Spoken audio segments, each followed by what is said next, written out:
السلام علیکم جی، وعلیکم السلام ورحمۃ اللہ وبرکاتہ۔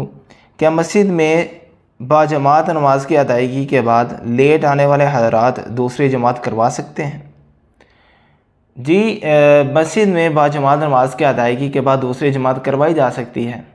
اس حوالہ میں ہمارے سامنے جو حدیث موجود ہے وہ سنن ترمذی کی حدیث نمبر 220، حضرت ابو سعید خدری رضی اللہ تعالی عنہ فرماتے ہیں کہ ابصر رسول اللہ صلی اللہ علیہ وسلم رجلا یصلی وحدہ فقال الا رجل یتصدق علی ھذا فیصلی معہ، کہ رسول اللہ صلی اللہ علیہ وسلم نے ایک شخص کو دیکھا۔ آپ علیہ الصلوۃ والسلام نماز پڑھا چکے تھے۔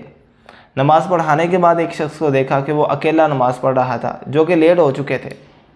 تو رسول اللہ صلی اللہ علیہ وسلم نے لوگوں سے کہا کہ کوئی شخص ہے جو اس پر صدقہ کرے اور اس کے ساتھ نماز پڑھے اور یہ جماعت کے ساتھ نماز کا ثواب حاصل کر سکے۔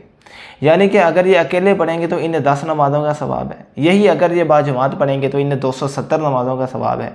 تو یہ جو 260 نمازوں کا صدقہ ہے، کوئی شخص اگر ان پر کرنا چاہتا ہے تو وہ ان کے ساتھ آ کر مل جائے اور باجماعت نماز ادا کر لیں۔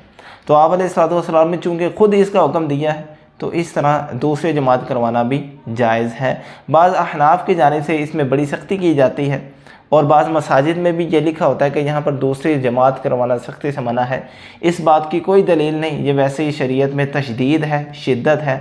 ہمیں رسول اللہ صلی اللہ علیہ وسلم کا حکم چونکہ واضح مل چکا ہے، ہم اسی پر عمل کریں گے اور اسے جائز قرار